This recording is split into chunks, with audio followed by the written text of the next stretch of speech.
Real Madrid's biggest midfield problem may be about to wear Barcelona colours. Rodri is not just another elite midfielder. He is the kind of player who controls where a game is played, when it speeds up and when it slows down. Barcelona already have enough technical quality to dominate the ball, so the obvious question is simple. Why would Hansi Flick need Rodri? It is about giving Barcelona the one profile that could unlock everyone around him. Barcelona do not need Rodri because they lack talent. They need him because their talent still needs a base. Pedri wants freedom between the lines. Gavi wants to press and attack space. Frenkie de Jong wants to carry the ball forward. Those strengths become more dangerous when one player stays calm underneath them. Rodri can receive under pressure, protect the centre, and decide whether Barcelona attack quickly or slow the game down. That is the missing profile. Not another creator, but the player who gives the creators more freedom. And this is where Flick's idea becomes interesting. Rodri would not have to dominate every touch. He would only have to control the moments that normally become chaotic. If Barcelona get that control, their midfield does not become deeper. It becomes cleaner, safer, and much harder to break. But what actually makes Rodri so hard to play through? It is not speed, and it is not aggression, it is positioning. He keeps himself close enough to stop the first pass, but far enough away to protect the next one. That means opponents rarely get a clean route through the centre. They are forced wider, slower, or backward. And this is where his value goes beyond possession. Rodri does not just help Barcelona keep the ball, he helps them decide where the opponent is allowed to attack. One step forward can kill a counter before it starts. One calm pass can reset the entire structure. That is why his game looks simple. The difficult part is that he makes chaos disappear before most people even notice it. And for Flick, that changes everything around him. And that is what changes everything around him. Hansi Flick would not need Rodri to become another creator. He would need him to make the creators more dangerous. With Rodri holding the centre, Pedri can receive higher, Gavi can press harder, and De Jong can carry forward without leaving the same space exposed. The structure becomes safer without becoming less attacking. More freedom, less risk. That is the real tactical game. Flick can push more players ahead of the ball because Rodri gives him a safer base underneath them. He can slow the game when Barcelona need control, then accelerate with one pass when space opens. This is not about replacing Pedri, Gavi, or De Jong. It is about changing what all three are allowed to do. And once that freedom appears, the next question becomes uncomfortable for Madrid. And this is where Madrid enter the story. Real Madrid do not lack midfield quality. They lack the same kind of control. Their midfield can carry, press, run, and attack space, but controlling the rhythm from the base is a different job. When the game becomes stretched, especially against teams that attack transitions quickly, that difference matters.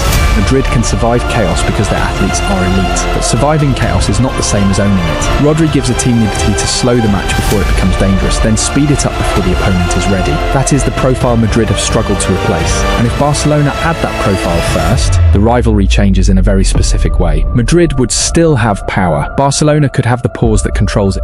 And that pause is where the footage becomes revealing. Watch what happens when a midfield loses control. The first pass is rushed, the second player receives under pressure, and suddenly the whole structure starts running backward. Madrid can escape those moments because they have players who can carry the ball through pressure. But that is different from preventing the pressure in the first place. Rodri does not wait for the chaos to arrive. He changes the position of the game before it arrives. He drops into the right pocket, gives the centre-backs a clean angle, and forces the opponent to decide whether to press him or protect the space behind.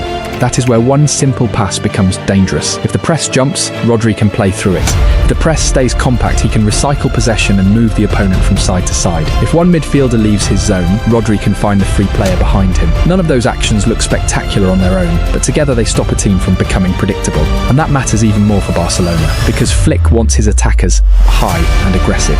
The more players he sends forward, the more important the player underneath becomes. Rodri would become that player underneath everything. He would protect the attack before the ball is lost, then become the first pass when Barcelona win it back. That is why this is bigger than possession. It changes the starting point of every attack and the safety of every counter-attack. And once you see that pattern, Madrid's problem stops looking theoretical. It starts looking tactical. And this is where the tactical problem becomes something much bigger. Barcelona would not only be improving their own midfield, they would be adding the exact kind of player that makes Madrid's weakness easier to attack. Rodri can slow the game when Barcelona need control, but he can also speed it up the moment Madrid's midfield steps forward. That matters because Madrid are most dangerous when the game becomes open. Give them space, and their runners can destroy you. Deny that space, force them to defend longer possessions, and suddenly, the match asks a different question. Can Madrid control a game when they are not the team creating the chaos? That is where Rodri changes the equation. Barcelona could keep more players ahead of the ball without losing the centre. They could recycle possession instead of forcing the next attack. And when Madrid try to jump forward to press, Rodri gives Barcelona one more calm decision before the game becomes stretched. He does not remove Madrid's speed. He removes some of the moments where that speed becomes useful. That may be the most uncomfortable part for Madrid. Their biggest weapons become even more frightening when the match loses structure. So Barcelona do not need to beat those weapons directly. They only need to reduce the number of chaotic moments Madrid can attack. Rodri is built for exactly that kind of control. He can sit underneath possession, kill the first counter, and make the next attack begin from a stable position instead of a desperate recovery. And if Flick can build that stability around Pedri, Gavi, and the players ahead of them, then Barcelona are not simply adding Rodri. They are changing the type of game Madrid may be forced to play. And that leads to the most important question of all. What happens if Madrid are pushed into a game they no longer control? What happens when Madrid are pushed into a game they no longer control? Madrid still have enough quality to escape pressure, enough power to win second balls, and enough speed to turn one recovery into a dangerous attack. But those solutions depend on moments. Rodri gives Barcelona something different. He gives them a way to control the minutes between those moments. Instead of wasting the next find, it opens. Instead of chasing the next transition, they can force Madrid to defend one more pass, one more movement, one more phase. And that changes the pressure on everyone around him. Pedri does not have to drop as deep just to help Barcelona escape. Gavi can attack the next duel without leaving the same hole behind him. The centre-backs have another safe option when the first build-up lane disappears. Even the attackers benefit, because longer controlled possessions allow them to stay higher instead of constantly dropping back to repair the structure.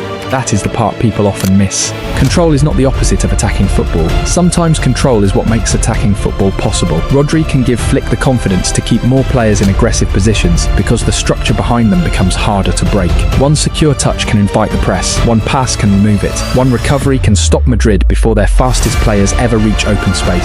And now the rivalry starts to look different. Madrid would still have the explosive players, Barcelona would still have the technical players, but Rodri could give Barcelona the one thing that decides how both groups are allowed to use those strengths. Not more talent, not more speed, control.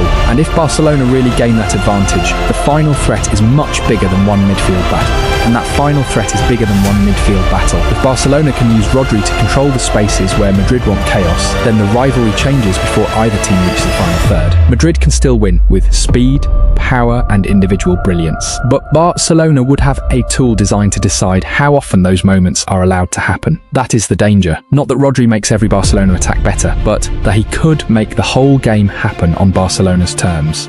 For Flick, that means to press, when to rest with the ball, and when to attack the space Madrid leave behind. Rodri can become the player who connects all three decisions. He can protect the centre when Barcelona lose the ball, give Pedri a cleaner platform when they regain it, and force Madrid to spend longer periods defending without the transitions they want. Removing even decided by tiny margins, remove 2 or 3 dangerous transition moments can change an entire match. And that is why this story matters even before any deal is complete. Barcelona would not simply be chasing another star. They would be chasing a profile that fits a very specific problem, and one that happens to mirror a problem on the other side of Spain. Madrid have midfielders who can dominate duels, carry through pressure, and arrive in dangerous areas. What they do not always have is the same calm reference underneath everything. Rodri is built to be that reference. So the final question is not whether Rodri would make Barcelona stronger. Of course he could. The real question is what happens to Madrid if Barcelona gain control in the exact zone where Madrid still look for it. Because then the transfer would not just improve Flick's team, it could force Madrid to solve a problem they have been surviving for too long. Barcelona would gain the controller, Madrid would face the consequence, and suddenly their biggest midfield problem would not be missing from the squad. It could be standing in front of them wearing Barcelona colours.